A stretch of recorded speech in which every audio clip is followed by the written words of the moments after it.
জামাত ইসলামের বিরুদ্ধে নতুন করে ষড়যন্ত্র হচ্ছে বলে দাবি করেছেন জামাত ইসলামীর সেক্রেটারি জেনারেল অধ্যাপক মিয়া গোলাম পরোয়ার। জামাতের বিরুদ্ধে কি ষড়যন্ত্র হচ্ছে নতুন করে, এই ষড়যন্ত্রের নেপথ্যে কারা, এটা কিন্তু স্পষ্ট করেননি। যেহেতু জামাতের সেক্রেটারি জেনারেল অত্যন্ত গুরুত্বপূর্ণ একটা পদ বা সেকেন্ড ইম্পর্টেন্ট পদ, যদিও জামাতের কর্মধারায় সেক্রেটারি জেনারেলের উপরে নায়েব আমিরদের নাম বলা হয়, কিন্তু আমির বেঞ্চ সেক্রেটারি এবং সাধারণত যিনি সেক্রেটারি থাকেন তিনি পরবর্তীতে আমির হন। যদিও জামাতে এবার এর ভিন্ন হতে পারে, নায়েব আমিরদের মধ্য থেকে আমির হতে পারেন যদি ডাক্তার শফিকুর রহমান আমির হওয়ার যোগ্যতা হারান বা বয়স না থাকে বা কোনো কারণে। জামাতের এই যে ক্রমধারা, যে সেক্রেটারি সাধারণত আমির হবেন, এই সুযোগটা হয়তো বা এই সিস্টেম নাও থাকতে পারে। যেমন মতিউর রহমান নিজামী সেক্রেটারি থেকে আমির, এছাড়া ডাক্তার শফিকুর রহমান সেক্রেটারি থেকে আমির,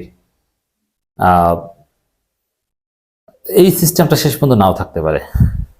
তারপরও সব মিলিয়ে জামাতের সেক্রেটারি, এই কথাটা আমি কেন বলছি, সামনে কিছু কথা আছে। জামাত ইসলামের সেক্রেটারি জেনারেলের প্রত্যেক দিনের কথা কিন্তু মেলে না, মাঝে মাঝে একটু এদিক ওদিক হয়। যে পরশুদিন বলেছেন এক টোনে, এখন বলছেন আর এক টোনে। পরশুদিনের কথার গভীরতা আর আজকের কথার গভীরতা এক না, বা মিনিংও এক না, মানে অনেকটা হুবহু নয়, অনেকটা এক এক দিন এক এক কথা বলার মতো। এটাই সেক্রেটারি জেনারেলের মতো অতি গুরুত্বপূর্ণ পদে থেকে এই বিষয়ে আরো সাবধান হওয়া দরকার। আমিরে জামাত তো এরকম বলছেন না, আমিরে জামাতের কথা তো একই রকমের। দর্শক, প্রথমে আসি ষড়যন্ত্র নিয়ে। জামাতের বিরুদ্ধে নতুন করে ষড়যন্ত্র শুরু হয়েছে। কি ষড়যন্ত্র শুরু হয়েছে এটা একটু ব্যাখ্যা করি।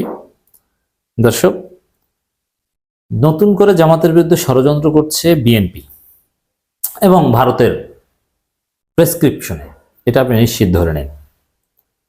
কি ষড়যন্ত্র? বিএনপি অতীতে যে কাজ করেনি, এখন বিএনপি সেই ষড়যন্ত্র করছে যে জামাত স্বাধীনতা বিরোধী, এরা রাজাকার, এরা যুদ্ধাপরাধী, জামাত ধর্ম ব্যবসায়ী। এই প্রপাগান্ডাগুলো বিএনপির পক্ষ থেকে জামাতের বিরুদ্ধে চালানো হবে এবং জামাতকে ডিমোরালাইজ করার চেষ্টা করা হবে। এটাই হচ্ছে বর্তমান ষড়যন্ত্র। হ্যাঁ, আরো বিভিন্ন ফাঁদ পাতা হয়, যে উস্কানি দেওয়া হয় যে জামাত যাতে সংঘাত সংঘর্ষে লিপ্ত হয়। যেমন জগন্নাথ বিশ্ববিদ্যালয়ের শিবিরের সেক্রেটারিকে ছাত্র দলের লোকজন পরিকল্পিতভাবে ঠান্ডা মাথায়, এটা বিএনপির হাইকমান্ডের পরিকল্পনা অংশ হয়ে থাকতে পারে, ইরিটেট করেছে, একটা সংঘাত সংঘর্ষের জন্য উস্কানি দিয়েছে। কিন্তু শিবির তো চালাক, শিবির তো ওদের চাইতে অনেক বেশি বুঝে। শিবির ধৈর্য ধরেছে, পরবর্তীতে ছাত্রদল নাকানে চুবানি খেয়েছে, ক্ষমাও চেয়েছে, সামনে আরো অনেক কিছু বিপদে পড়তে হবে। কিন্তু শিবির কিন্তু মারামারিতে যায়নি। শিবির চাইলে ওদেরকে মাটির সাথে মিশিয়ে দিতে পারতো টেম্পোস্টানকে কয়েক সেকেন্ডে। এটা শিবিরের জন্য ওয়ান টুর ব্যাপার। তো দর্শক, তো এইভাবে মানে যদি সংঘাত সংঘর্ষে জড়াতো, তখন প্রচারণা করে এই যে শিবির মারামারি করে, শিবির ছাত্রদলকে মারে, অমুক্ত। এখন শিবির ছাত্রদল মারামারি হলে তো আর ছাত্রদল পারবে না শিবিরের সাথে, কারণ এখন শিবির সবচেয়ে বড় দল। তো স্বাভাবিকভাবে শিবিরের যে জনপ্রিয়তা, তার সামনে তো ছাত্রদল কিচ্ছু না, মানে দুধ ভাত। তখন তারা বলবে আমরা ভিকটিম, এই যে আমাদেরকে মেরেছে, কিন্তু শিবির কারো গায়ে হাত দিবে না। কিন্তু যারা শিবিরের সাথে ফাজলামি করেছে তারা শিক্ষা ঠিকই পাবে, কিন্তু শিবির এটা দিবে না। এগুলো হচ্ছে বর্তমানে জামাতের বিরুদ্ধে ষড়যন্ত্র, এবং ষড়যন্ত্রের নেপথ্যে স্পষ্টত বিএনপি। গোলাম পরোয়ার সাহেবের বক্তব্যের ব্যাখ্যা। এরপরে আসি স্যারের কিছু বক্তব্য আমরা আলোচনা করব, ক্রিটিক্যালি একটু দেখব। জামাত ইসলামের সেক্রেটারি জেনারেল অধ্যাপক মিয়া গোলাম পরোয়ার বলেছেন, শেখ হাসিনা ক্ষমতায় টিকে থাকতে হেলিকপ্টার থেকে দেশের নারী, পুরুষ, শিশু ও আলেম ওলামাদের উপর গুলি চালিয়েছে। এই দেশের মানুষ এত বড় খুনি ফ্যাসিস্টকে আর রাজনীতিতে নৈতিকভাবে, আইনগতভাবে কোনো অধিকার দেবে না। এটা ঠিক কথা, এটা ওই আমির জামাতও বলছেন, সেক্রেটারি জেনারেল বলছেন। জামাতের একটা বিষয় আমি একটু সমস্যা মনে করি, জামাতের নায়েব আমির ডাক্তার তাহের এবং প্রচার সম্পাদক মতিউর রহমান আকান, তাদের দুজনের বক্তব্য অনেকটা একরকমের। আমিরে জামাতের বক্তব্য আবার একটু অন্যরকম। আমিরে জামাত হামিদুর রহমান আজাদ, আব্দুল হালিম, এদের বক্তব্য আবার একরকমের, পুরোপুরি মিলতে হবে। সেক্রেটারি জেনারেলের বক্তব্য আবার মাঝে মাঝে মনে হয় যে ওই নায়েবে আমির প্রচার সম্পাদকের মতো, মাঝে মাঝে মনে হয় আমিরে জামাতের মতো।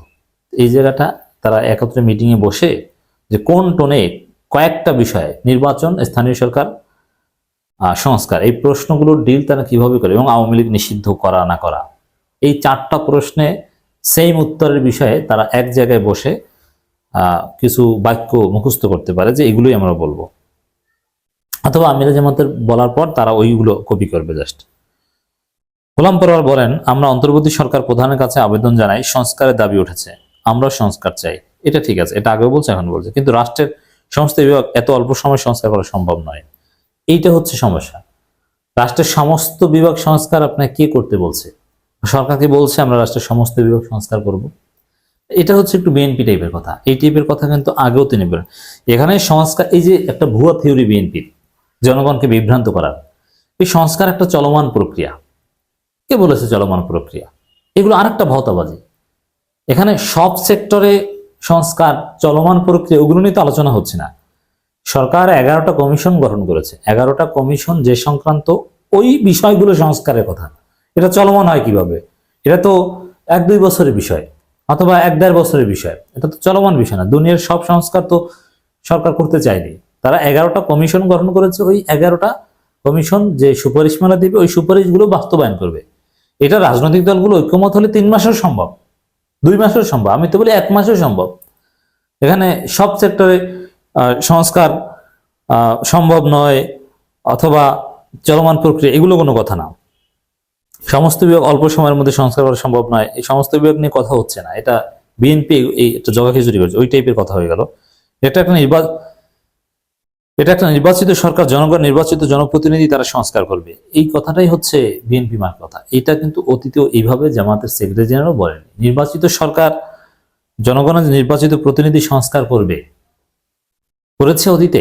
জনগণের তো আস্থা নাই এর প্রতি, তাহলে সেই কথা বলছেন কেন? এটা তো বিএনপি মার্কা কথা। সংস্কার যে 11টা কমিশন, এটা ডক্টর ইউনূস বাস্তবায়ন করবেন। এটা করলে তারপরে বাকি জনগণের প্রত্যাশা অনুযায়ী দেশ পরিচালনা করতে যারা নির্বাচিত হবেন তারা পারবেন। এই কিন্তু নির্বাচিত সরকার জনগণের জনপ্রতিনিধি সংস্কার করবে, এই কথাগুলো বিএনপির উদ্ভট থিওরি। এগুলো জনগণ মোটেও বিশ্বাস করে না। এটা জামাতের পক্ষ থেকে বলাটা কাম্য নয়। তবে একটা অবাধ, সুষ্ঠু, নিরপেক্ষ, অংশগ্রহণমূলক নির্বাচন করার জন্য যেসব বিভাগ যুক্ত, যেমন পুলিশ বিভাগ, ইলেকট্রাল সিস্টেম, বিচার বিভাগ, সিভিল অ্যাডমিনিস্ট্রেশন, অন্যান্য বিভাগগুলো সংস্কার না করে নির্বাচন দিলে নির্বাচন নিরপেক্ষ হবে না, এটাও বিএনপির মতো কথা হলো না। ওই 11টা কমিশন গঠন করা হচ্ছে, 11টা কমিশনের সব সুপারিশমালা আমরা বাস্তবায়ন দেখতে চাই, যেগুলো যৌক্তিক। তাহলে আবারও 2014, 18 এবং 24 সালে নির্বাচনের মতো হবে। তো এটা একটা বিষয় যে 14, 18, 24-এর মতো যদি নতুন নির্বাচন হয়, তাহলে এই কারচুপিটা এবার করবে কারা? আওয়ামী লীগ এসে করবে না, এবার তাহলে করবে বিএনপি। অন্য রাজনৈতিক দলগুলোর উদ্দেশ্যে তিনি বলেন, কেউ কেউ নির্বাচনের জন্য অস্থির হয়ে উঠেছে বলে সংস্কার দরকার নেই। সংস্কার হলো চলমান প্রক্রিয়া, এই কথাটাও ঠিক না। সংস্কার চলমান প্রক্রিয়া নয়, এটা বিএনপির থিওরি। সংস্কার আর নির্বাচন একসঙ্গে হবে, এটাও ঠিক নয়। সংস্কার নির্বাচন একসঙ্গে হতে পারে না, তারেক রহমান এই কথা বলেছেন। এই জায়গাটাই আমাদের আপত্তি। সংস্কার নির্বাচন একসঙ্গে হতে পারে না, সংস্কার শেষ নির্বাচন হতে পারে। কিভাবে সংস্কার নির্বাচন একসাথে হবে? যেমন ভোটারদের সর্বনিম্ন বয়স 17 বছর হবে না 18 বছরই থাকবে। এই সংস্কারটা আপনাকে করে তারপরে তো নির্বাচনের দিকে যেতে হবে। একসাথে চলে কিভাবে? সংস্কার নির্বাচন একসাথে প্রশ্নই আসে না, একসাথে চলার এগুলো উদ্ভট থিওরি। এগুলো আরেকটা মানে সংস্কার না যাতে না হয় সেই থিওরি। মানে বিএনপির কথা কেন কপি করবেন জামাতের সেক্রেটারি? তাদের এসব কথার মধ্যে আমরা অন্য গন্ধ পাই। আমি ডামি নির্বাচনের মতো আরো একটা কেটে কুটে বক্স ভর্তি করতে চায়। হ্যাঁ, এটা করতে চায়, এই জন্যই আমাদের সংস্কার দরকার। আরো নানান বিষয়ে কথা বলেছেন। যাই হোক দর্শক, মূল পয়েন্ট এটাই যে জামাত ইসলামের বিরুদ্ধে নতুন করে ষড়যন্ত্র করছে বিএনপি।